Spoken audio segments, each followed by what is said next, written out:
Hello, my dear learners. In this video, we will learn about subsidiary alliance. So let's start. Subsidiary alliance. Subsidiary alliance को सहायक गठबंधन या सहायक संधि के नाम से भी जाना जा सकता है। इसको सबसे पहले फ्रेंच गवर्नर मार्किस ड्यूप्लिएक्स ने यूज़ किया था, बट इसकी फ्रेमिंग जो हुई थी, इसका इंस्टीट्यूशनलाइज्ड किया गया था लॉर्ड विल्सली द्वारा, जो कि गवर्नर जनरल थे इंडिया के सन 1798 से लेकर 1805 तक। Okay. Now, what was subsidiary alliance? It was one of the most significant policies put into practice by the company with a view to expanding British domain in India. ये एक बहुत ही महत्वपूर्ण policy थी जिसकी फ्रेमिंग लॉर्ड वेल्सली ने तो की थी, बट इसको प्रैक्टिस में कंपनी द्वारा लाया गया, ब्रिटिश ईस्ट इंडिया कंपनी द्वारा। किस व्यू से लाया गया, किस नियत से लाया गया? क्या कि ब्रिटिश का जो अधिकार क्षेत्र है भारत में, उसको बढ़ाया जा सके, एक्सपैंड किया जा सके।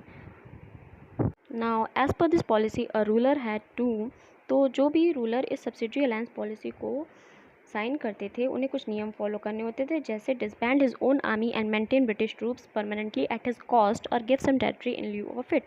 यानी अपनी आर्मी में ब्रिटिश आर्मी मेंस को जगह देनी होती थी परमानेंटली, वो भी अपने स्वयं के खर्चे पे।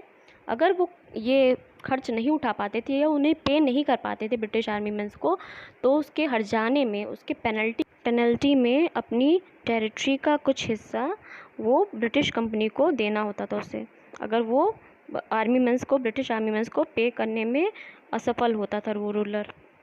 फिर दूसरा क्या था आपका? Except a British resident in his court. उनके दरबार में राजा, जो वो शासक था जिसने सब्सिडरी अलायंस पॉलिसी को साइन किया था, उसे अपने दरबार में एक ब्रिटिश रेजिडेंट को शामिल करना होता था। वो ब्रिटिश रेजिडेंट हमेशा दरबार में मौजूद रहता था, चाहे कोई भी किसी भी मुद्दे पे बात हो रही हो, सब कुछ सुनता था। न कुछ बोलेगा न कुछ करेगा, बस वो सारी गतिविधियों पे नज़र रखता था। और ये एक तरीके से रूलर के लिए एक प्रॉब्लम ही थी, क्योंकि वो सीक्रेसी जो मेंटेन होनी चाहिए थी, वो सीक्रेट कुछ नहीं रह जाता था, सारी गतिविधियाँ उसकी ब्रिटिशर्स तक पहुंचती रहती थी। Now expel all foreigners except the British from his territory. तो जो रूलर होता था उसे अपनी टेरिटरी में किसी भी फॉरेनर को, किसी भी अन्य फॉरेनर्स को एंट्री मना करनी होती थी, क्योंकि इन्होंने ये पॉलिसी साइन की है, सब्सिडरी अलायंस पॉलिसी, और इसके तहत वो किसी भी फॉरेनर को अपने टेरिटरी में घुसने नहीं देंगे। और सिर्फ किसे घुसने देंगे? सिर्फ ब्रिटिशर्स ही उनकी टेरिटरी में आ सकते थे। नाउ जो अगला नियम जो रूलर को फॉलो करना होता था वो था consult the British before negotiating with any other Indian state. अगर रूलर किसी अन्य राज्य से नेगोशिएट करना चाहता है, बातचीत करके समझौता करना चाहता है, तो उससे पहले उसे क्या करना होता था? ब्रिटिशर्स या ब्रिटिश से कंसल्ट करना होता था, बात करनी होती थी। बिना उनकी कंसल्टेशन के वो कोई एक्शन नहीं ले सकता था। Now abide by the decision of the British in case of any disagreement. Now अगर रूलर जो है ब्रिटिश कंपनी की किसी बात से सहमत नहीं है, अगर डिसएग्री करता है, तो भी वो कुछ नहीं कर सकता था। उसको उनकी ही, ब्रिटिशर्स की ही बात ज़बरदस्ती स्वीकार ही करनी होती थी, वो कुछ कर नहीं सकता था। उन्हीं की बात पे ब्रिटिश की बात को मानना ही पड़ता था। So now we can draw a conclusion that it allowed the British to supervise the king's relations with other kingdoms. Now जो ब्रिटिशर्स थे वो इस पॉलिसी के तहत एक राजा का दूसरे राज्य से क्या संबंध है, कैसा संबंध है, दोस्ती है या दुश्मनी है, कैसे संबंध हैं, ये ब्रिटिशर्स आसानी से जान जाते थे through this policy. Now Britishers give in return to a ruler. Now Britishers इस पॉलिसी को साइन करने के एवज में उस शासक को क्या देते थे रिटर्न में? A promise that the ruler would be protected from external invasions. Now वो प्रॉमिस करते थे रूलर से कि आप जो है अगर इस पॉलिसी को साइन करते हैं तो हम आपको पूरी प्रोटेक्शन देंगे, हम वादा करते हैं। जब भी कोई अन्य राज्य आप पर आक्रमण करेगा, हम आपको पूर्ण सुरक्षा प्रदान करेंगे। Now result of this alliance, इस अलायंस का, इस गठबंधन का क्या रिजल्ट है तो वो हम जानेंगे। The ruler lost his independence. जो शासक होते थे वो अपनी आज़ादी खो बैठे थे इस अलायंस के तहत। वो कैसे? डिसीजन मेकिंग पावर जो होती थी वो उनके हाथ में नहीं रहती थी।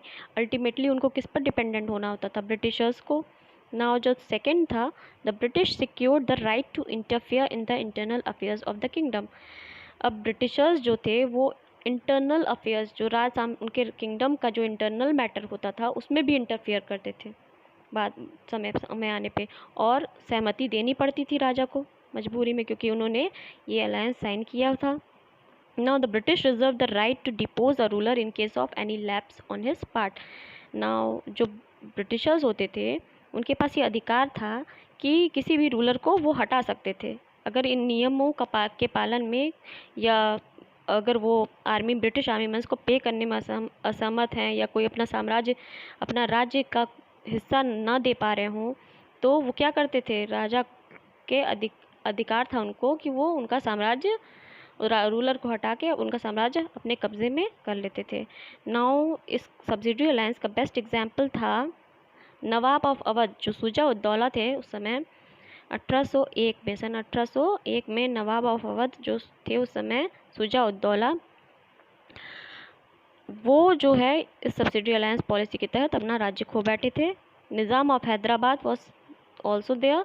उन्होंने 1798 में अपना जो ये सब्सिडियरी अलायंस पॉलिसी थी उसको साइन किया था, तो वो भी अपना राज्य इस पॉलिसी के तहत खो बैठे। तो ये 2 एग्जाम्पल्स थे। तो I hope that you have understand this concept very clearly. So thank you.